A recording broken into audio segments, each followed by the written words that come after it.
Assalamualaikum warahmatullahi wabarakatuh. Alhamdulillahilladzi arsala rasulahu bil huda wa dinil haq liyuzhirahu 'alad dini kullihi wa kafa billahi syahida. Asyhadu an la ilaha illallah wahdahu la syarikalah wa ashhadu anna Muhammadan abduhu wa rasuluhu la nabiyya ba'dah. Allahumma salli wa sallim wa barik ala nabiyyina Muhammadin wa ala alihi wa sahbihi ajma'in. Wa qala Allah ta'ala fi kitabihil karim, ya ayyuhalladzina amanu taqullaha haqqa tuqatih wala tamutunna illa wa antum muslimun, amma ba'd. Para alim ulama, para ustadz, para sesepuh yang senantiasa saya hormati dan saya muliakan, bapak-bapak dan ibu-ibu, saudara-saudari jamaah Masjid Al-Ikhlas yang dirahmati Allah Subhanahu wa taala. Alhamdulillah, kita sangat bersyukur kepada Allah Subhanahu wa taala yang masih memberikan umur dan kesempatan kepada kita hingga kita berada di penghujung Ramadan tahun ini. Bapak Ibu yang dimuliakan Allah Subhanahu wa taala, bagaimana cara menutup Ramadan? Seperti beberapa waktu yang lalu sebagian kita bahas di tempat yang sama, dan pada pagi hari ini saya tambahkan sedikit lagi. Pada pertemuan yang lalu, Bapak Ibu jamaah sekalian, saat kita menutup sebuah ibadah, kita dianjurkan untuk memperbanyak istighfar. Mungkin akan ada pertanyaan, biasanya orang beristighfar itu umumnya adalah orang yang berbuat salah terus minta maaf. Mungkin kita memandang yang haram terus ingat langsung sadar astagfirullahaladzim. Mungkin kita ngomong sesuatu yang tidak senonoh, lalu sadar langsung istighfar, astagfirullahaladzim, kok bisa saya ngomong kayak gitu ya. Biasanya secara umum berbuat maksiat, sadar, tobat, beristighfar. Tapi ternyata Rasulullah SAW mengajarkan kepada kita ini sesuatu yang unik. Setelah ibadah, setelah beramal sholih, ditutup dengan istighfar. Seperti kita selesai sholat fardu, begitu mengucapkan salam, assalamualaikum warahmatullahi wabarakatuh, assalamualaikum warahmatullahi, maka zikir pertama adalah apa Pak Ibu? Istighfar 3 kali. Padahal kita baru saja beribadah, baru saja beramal sholih. Bahkan itu adalah afdalul ibadah, ibadah yang paling utama, yaitu sholat fardu. Ibadah yang paling afdal, ibadah yang paling besar pahalanya di sisi Allah Subhanahu wa taala, tapi selesai malah istighfar. Padahal bukan baru selesai maksiat. Begitu pula saat kita selesai di majelis ilmu, majelis zikir, kita membaca doa kafaratul majelis, yang salah satu potongan kalimatnya ada astaghfiruka wa atubu ilaik. Aku memohon ampunanmu ya Allah dan bertaubat kepadamu. Padahal baru selesai amal solih, yaitu duduk di majelis ilmu, selesai ibadah. Tapi Rasulullah mengajarkan kepada kita menutupnya dengan istighfar. Dan sebenarnya ini berlaku bagi ibadah yang lainnya seperti ibadah haji. kemudian qiyamul lail dan lain-lainnya. Maka begitu pula ibadah Ramadan, khususnya ibadah puasa yang kita lakukan, juga dianjurkan ditutup dengan banyak-banyak membaca istighfar kepada Allah Subhanahu wa ta'ala. Mengapa orang baru beribadah, baru berbuat baik, malah minta maaf? Bapak Ibu jamaah sekalian yang dimuliakan Allah Subhanahu wa ta'ala, pernahkah kita mengikuti acara temu manten? Ya, walaupun ini mungkin seremonial, kadang hanya basa-basi, tapi ini berupa bentuk adab. Biasanya ada serah terima, ada wakil yang menyerahkan mempelai putra, ada yang menerima mempelai putri. Saya masih ingat biasanya wakil dari mempelai putri, wakil dari mempelai pengantin wanita, biasanya mengatasnamakan sahibul hajah atau sebagai tuan rumah, sebagai penerima, dan biasanya ada kata-kata, kami mohon maaf yang sebesar-besarnya bila pelayanan kami kurang maksimal, bila suguhan yang kami sediakan kurang layak dan lain-lain. Padahal berbuat baik, menerima tamu, nyuguhi, ngasih makanan, ngasih minuman, tapi masih minta maaf.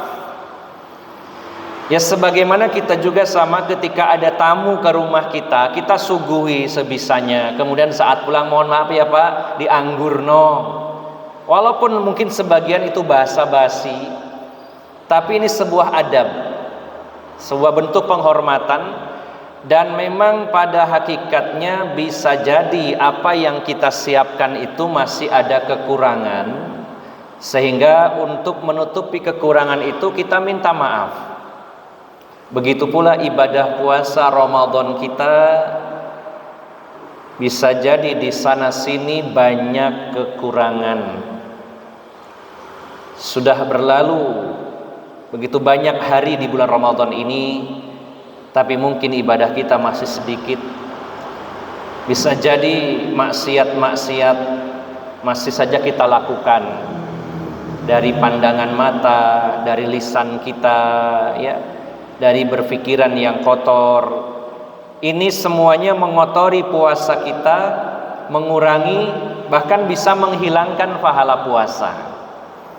Disinilah perannya istighfar, meminta ampunan, meminta maaf kepada Allah Subhanahu wa ta'ala.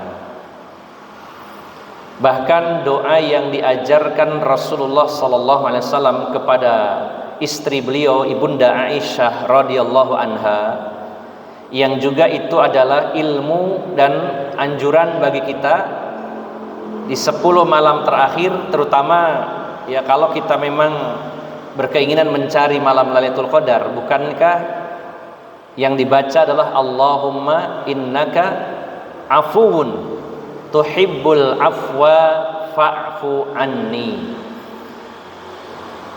Ya Allah, sesungguhnya Engkau itu Maha Pemaaf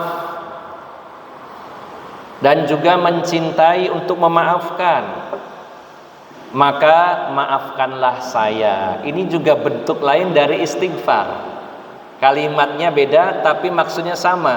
Mohon ampun sama dengan minta maaf itu sama. Nah, ini yang pertama Bapak Ibu jamaah sekalian, mari di akhir Ramadan ini sebanyak-banyaknya siang dan malam kita memperbanyak istighfar kepada Allah Subhanahu wa ta'ala, memohon ampunan, meminta maaf. Pastinya ada kekurangan-kekurangan dari ibadah puasa kita di tahun ini. Kemudian yang kedua, Bapak Ibu jamaah sekalian, di akhir Ramadan, begitu masuk malam Idul Fitri, kita disunnahkan untuk membaca takbir sebagaimana perintah Allah dalam Al-Quran, dalam rangkaian ayat-ayat tentang puasa. Di ayat yang ke-185 di penghujung ayat Allah menyatakan walitukmilul iddata walitukabbirullaha ala ma hadakum wa la'allakum tashkurun. Dan hendaklah kalian menyempurnakan hitungan hari dari puasa ini. Dan hendaklah kalian bertakbir, membesarkan nama Allah Subhanahu wa taala atas petunjuk yang Allah berikan agar kalian bersyukur kepada Allah Subhanahu wa taala. Nah, sedikit saya tambahkan tentang takbir walaupun kita sudah setiap tahun melakukannya. Yang pertama, Bapak Ibu jamaah sekalian, redaksi lafaz atau kalimat takbir ada beberapa riwayat, namun yang paling populer diawali dengan kalimat Allahu Akbar, dan ada dua hadis. Yang pertama Allahu Akbarnya 3 kali, juga ada hadis yang Allahu Akbarnya 2 kali. Jadi kalau ada orang takbir Allahu Akbar, la ilaha illallah, Allahu Akbar walillahil hamd, takbirnya di depan 2 kali, Allahu Akbar. Ini ada hadisnya sahih. Yang umum biasanya kita pakai takbirnya 3 kali, Allahu Akbar. Dua-duanya boleh kita amalkan. Yang kedua, kapan itu dibacakan? Yaitu sejak tenggelamnya matahari di tanggal 1 Syawal sampai khotib naik ke atas mimbar pada saat sholat Idul Fitri. Jadi sepanjang waktu itu bisa kita membaca takbir ba'da maghrib sampai menjelang atau sampai khotib naik ke mimbar ketika akan khutbah Idul Fitri. Yang ketiga, Bapak Ibu jamaah sekalian, sunnahnya terutama bagi kaum laki-laki, bacaan takbirnya itu dijaharkan. Jahar, dikeraskan. Bukan dibaca untuk diri sendiri, tapi dibaca sampai terdengar Allahu Akbar. Sunnahnya dijaharkan, dan dijaharkan ini bukan berarti harus dikeraskan. Seperti azan, sunnahnya dikeraskan. Semakin keras semakin bagus. Setiap benda-benda baik yang basah maupun yang dingin, yang basah maupun yang kering, akan memintakan ampunan bagi muazin. Semakin jauh jangkauannya, semakin banyak yang memintakan ampunan. Maka azan ini dianjurkan untuk dikeraskan, sehingga tentunya boleh menggunakan pengeras suara. Sedangkan perintah atau anjuran takbir itu dijaharkan, bukan harus dikeraskan. Yang penting tidak dibaca sendiri tapi kedengaran orang lain. Namun karena tercampur dengan kebiasaan, adat dan lain-lain, tradisi, akhirnya takbir pada hari ini dikeraskan, bahkan harus dengan sonhorek. Bahkan kalau cuman di satu tempat, jangkauannya sedikit, harus keliling. Ya, sebenarnya secara hukum sunnahnya tidak ada seperti itu. Apalagi takbirnya pakai musik kayak di tempat gym, gitu ya, pakai musiknya seperti diskotik gitu. Ya tentu ini semakin jauh dari sunnah Nabi SAW, walaupun orang menikmatinya, wah ini happy, bahagia. Dan qadarullah ini sedikit ada polemik di Bali, ya, ada sedikit gesekan di Bali karena diperkirakan Idul Fitri berbarengan dengan Hari Raya Nyepi. Yang satunya harus sepi-sepian, yang satunya secara adat harus rame-ramean gitu. Jadi tidak ketemu ini.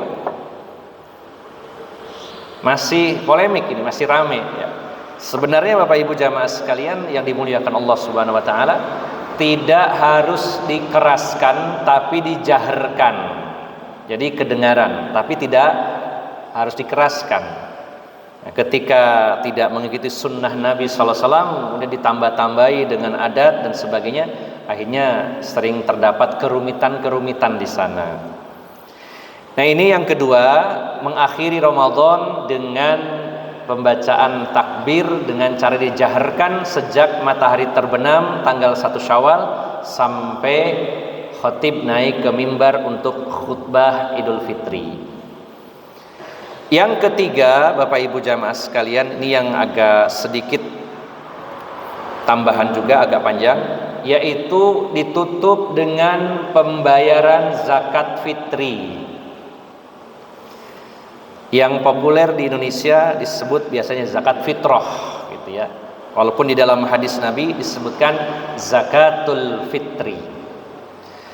Bapak Ibu yang dimuliakan Allah Subhanahu wa taala, ada beberapa poin yang perlu kita tekankan pada masalah hukum zakat fitri ini. Yang pertama, zakat fitri ini hukumnya wajib bagi yang mampu. Sebagaimana dalam hadis Nabi SAW, hadis riwayat Bukhari dan Muslim, Ibnu Umar mengatakan, faradha Rasulullah SAW zakatal fitri sa'an min tamrin wa sa'an min sya'irin 'alal 'abdi wal hur wal zakari wal unsa was saghiri wal kabiri minal muslimin wa amara biha an tuadda qabla khurujin nas ila shalah. Rasulullah sallallahu alaihi wasallam mewajibkan zakat fitri, yaitu 1 sok dari kurma kering atau 1 sok dari gandum. 1 sok kalau dalam aturan itu 4 mud. 1 sok ini konversi yang sedikit ada perbedaan. Ada yang mengkonversi ke kilogram menjadi 2,5 kilogram. Ada yang mengkonversi 2,7 kilogram. Ada juga yang sampai 3 kilogram. Ya, kalau ingin aman yang semakin tinggi ya lebih baik. Jadi sekarang banyak kemudahan, beli beras yang 3 kiloan sudah disiapkan. Ini lebih aman dari beberapa pendapat itu. Nah, Rasulullah mengatakan atau para sahabat mengatakan Rasulullah mewajibkan zakat fitri dengan ukuran tiap orangnya 1 sok. Baik itu bagi seorang budak ataupun orang yang merdeka. Kemudian seorang yang kecil, masih anak-anak maupun dewasa. Kemudian laki-laki maupun perempuan dari kalangan kaum muslimin, dan memerintahkan diberikan sebelum sholat id. Nah, jadi Bapak Ibu jamaah sekalian yang dimuliakan Allah Subhanahu wa taala, ada beberapa aturan dalam masalah zakat fitri. Waktu yang terbaik adalah selesai puasa tapi sebelum sholat id. Yang terbaik bukan berarti satu-satunya pilihan, tapi yang terbaik, paling afdol waktunya adalah selesainya puasa kita tapi sebelum pelaksanaan sholat Idul Fitri. Jadi idealnya malam takbiran atau sampai pagi harinya sebelum sholat id. Sebagaimana dalam hadis Nabi ya, sallallahu alaihi wasallam menyatakan, man addaha qablas salati fahiya zakatun maqbulah wa man addaha ba'das salat fahiya shadaqatun minas shadaqat. Siapa yang menunaikannya sebelum sholat id maka itu zakat yang diterima. Kalau yang memberikan menunaikannya setelah sholat id maka itu adalah hanya sedekah biasa. Nah, tapi Bapak Ibu jamaah sekalian, kalau dibagikannya malam takbir atau pagi hari, gupuh terutama panitia zakat fitri ya. Belum lagi harus ngurusi sholat id, belum lagi sebagian pengurusnya sudah mudik yang mau dibagi juga sebagian mudik misalkan ya. Maka boleh maju sehari atau 2 hari, bahkan sebagian ulama membolehkan lebih dari itu. Sebagaimana sahabat Ibnu Umar melakukannya 2 hari sebelum sholat Id. Ya. Tapi bicara afdol yang lebih utama yaitu setelah selesai puasanya. Mengapa afdolnya selesai puasa, Bapak Ibu jamaah sekalian? Karena melihat dari sisi fungsi zakat fitri, Rasulullah mengatakan, ya, ketika Rasulullah mewajibkan farada Rasulullah sallallahu alaihi wasallam zakatal fitri tuhratan lis-shaimi wa tu'matan lil masakin. Fungsinya mensucikan, membersihkan orang-orang yang berpuasa dan sebagai makanan bagi yang miskin. Jadi dimaksudkan zakat fitri ini adalah untuk menyempurnakan orang-orang yang berpuasa. Setelah selesai puasanya disempurnakan begitu. Makanya idealnya adalah setelah selesai puasanya lebih baik. Membersihkan dari apa? Apakah orang berpuasa itu belepotan? Ya, belepotan dari kesalahan seperti istighfar yang tadi. Dalam hadis yang lain disebutkan tuhratan lis-shaimi minal lagwi warrafathi. Pembersih orang yang berpuasa dari kata-kata, perbuatan yang sia-sia dan juga rofas yang tidak senonoh, seronok, porno. Selama puasa mungkin ngomong yang porno-porno, yang nyerempet-nyerempet, kata-kata yang kotor, ya. Maka dibersihkan dengan zakat fitri ini. Ini fungsi yang pertama. Kemudian fungsi yang kedua, tu'matan lil masakin, sebagai makanan bagi fakir miskin. Dan ini menjadi dasar bahwa zakat fitri itu jangan diganti uang, karena fungsinya untuk makanan, jadi berupa makanan pokok. Ada orang berpikir, kalau dipikir secara logika kan duit lebih fleksibel, bisa digunakan untuk yang lainnya. Seandainya berupa uang itu dibolehkan, bukankah zaman Nabi dulu sudah ada uang? Kenapa tidak diberikan dalam bentuk uang? Padahal di zaman Nabi SAW sudah ada uang, ya. Uang dirham, uang dinar. Tapi Rasulullah tidak merekomendasikan pakai uang, karena fungsinya tu'matan, untuk makan. Kalau diganti dengan uang senilai 3 kilo beras, mungkin sama penerimanya yang miskin bisa saja dibelikan kuota internet, jadi gak dimakan. Memang fleksibel, tapi Rasulullah mengajarkannya tidak seperti itu, ya. Sifatnya tauqifiyah, terima jadi. Kata Rasulullah berupa makanan ya makanan. Seandainya boleh dirubah uang, kan uang lebih fleksibel. Kenapa kurban itu daripada ngasih orang makan daging kambing, kan kambing gak semua orang suka, mending duitnya. Daripada repot-repot harus nyari kambing, nyari sapi, belusuan kemana-mana, ngenyang sama yang jual. Setelah itu dibawa ke masjid, harus ngerawat 1-2 hari, ngasih makan, harus nyembelih, beteti, nimbang, bagikan. Wah, ribet, mending uangnya. Nah, syariatnya tidak seperti itu. Ini ajaran dari Islam untuk membahagiakan fakir miskin dengan makanan agar mereka makan-makan, ya, di hari raya. Kalau Idul Fitri diberi karbohidrat, Idul Adha diberi proteinnya. Soal ini ajaran dari Rasulullah SAW. Nah, jadi kalaupun ada yang titip uang, dibelikan dulu untuk beras. Sebagaimana zahir hadisnya, tu'matan lil masakin, makanan bagi yang miskin. Dan ini sekaligus juga jadi dalil tentang siapa penerimanya. Untuk zakat fitri ini penerimanya cuma satu golongan, yaitu miskin. Tu'matan lil masakin, yang sebenarnya yang fakir juga masuk di situ, bukan untuk yang selain mereka. Jadi kalau zakat mal ada 8 golongan, kalau zakat fitri cuma satu golongan, yaitu fakir miskin. Jadi tidak boleh zakat fitri dialokasikan untuk bangun masjid. Oh ini buat ustadz, zakat fitranya buat ustadz. Ya kalau ustadznya miskin tidak apa-apa. Bukan karena ustadznya, bukan karena kiainya, tapi kalau miskin silakan. Jangan dialokasikan kepada selainnya, hanya kepada orang yang miskin.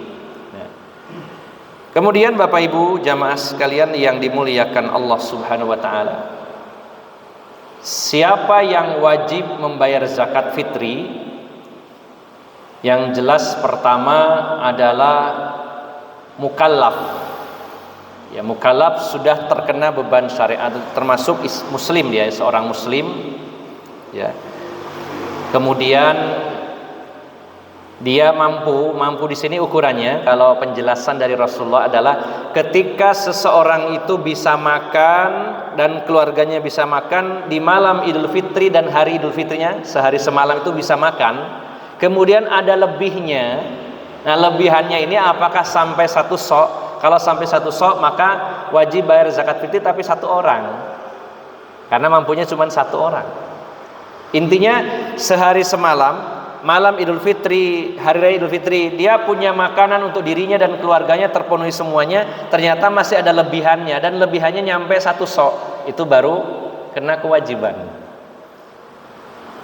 Kalau ada orang yang benar-benar tidak mampu, yang hari ini memang jarang ya orang yang tidak mampu bayar zakat fitri. Jadi kita pun sebagai panitia yang membagikan kadang bingung iki ya sebenarnya termasuk fakir atau tidak ya.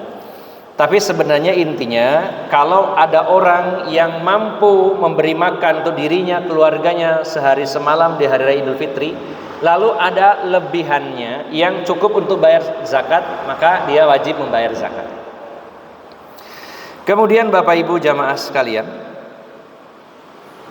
ada sedikit tambahan, ketika ada orang meninggal di akhir Ramadan, apakah dia wajib dibayarkan zakat fitrahnya atau tidak?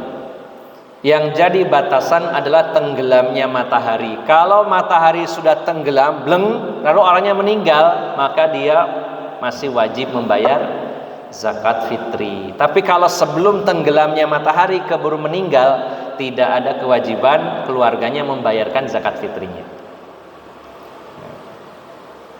Begitu pula yang melahirkan, baru lahir. Kalau di dalam kandungan, pendapat yang kuat tidak ada zakat fitrinya, harus sudah lahir. Kalau lahirnya sebelum tenggelam matahari, maka dia punya kewajiban dibayarkan zakatnya. Kebalikan dari yang meninggal ya. Jadi ada waktu sedikit sebelum habisnya Ramadan lahirlah. Nah, dia terkena wajib harus dibayarkan zakat fitrinya. Tapi kalau lahirnya di malam hari setelah maghrib, tidak terkena kewajiban zakat fitri. Nah, ini sedikit tentang dasar-dasar atau ilmu yang mendasar tentang zakat fitrah. Ya.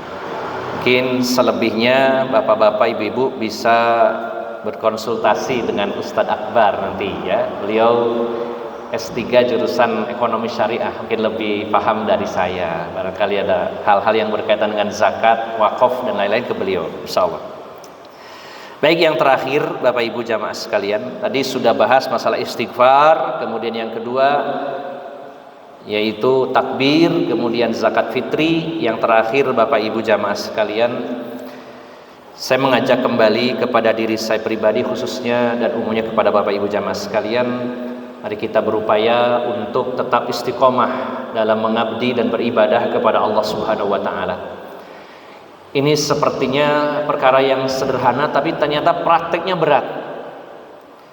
Prakteknya berat. Ketika Ramadan selesai, maka banyak ibadah-ibadah yang selama Ramadan kita lakukan ikut selesai juga.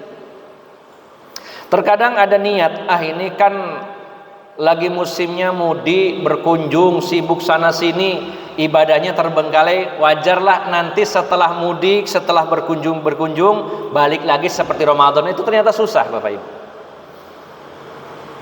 Waktu Ramadan baca Qur'annya banyak, sodakonya banyak, sholat sunnahnya banyak. Begitu mudik, sibuk kesana kesini, ketemu keluarga, bersenang-senang, bahkan ada yang rekreasi, lalu meniatkan nanti setelah sibuknya acara ini akan kembali, ternyata kebablasan, keenaan, terus lagi balik lagi seperti sebelumnya. Nah, ini betul-betul butuh komitmen. Maka setidaknya Bapak Ibu jamaah sekalian, istiqomah di sini terutama, syukur-syukur bisa maksimal, terutama yang berkaitan dengan ibadah utama di bulan Ramadan, yaitu puasa.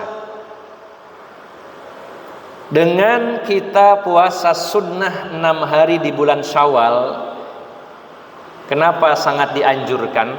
Karena ibadah yang baru saja selesai adalah ibadah puasa. Ketika kita tambahkan dengan sunnah, yaitu puasa sunnah, jenis ibadahnya sama, puasa, hanya beda hukumnya saja. Maka itu menunjukkan kita ini senang dengan puasa. Kenapa Allah gak pilihkan sunnahnya nanti baca zikir atau sodako atau yang lain, tapi sunnahnya yang dianjurkan sekali adalah puasa 6 hari di bulan Syawal. Selain melengkapi pahalanya, karena 30 sama 6 jadi 36 dikali 10 360. Kalau tahun Hijriah kan 360 hari. Jadi puasanya biar lengkap 1 tahun. Tapi ada sisi lainnya, yaitu ibadah utama di bulan Ramadan tentunya puasa. Begitu selesai, kalau kita puasa lagi menunjukkan kita itu tidak kecewa dengan puasa. Kan ada orang lulus, bisa bulan poso maneh. Nah, gitu. Untuk menghilangkan itu, Allah syariatkan puasa sunnah 6 hari di bulan Syawal. Sama dengan sholat rawatib, ya, sholat sunnah ba'diyah.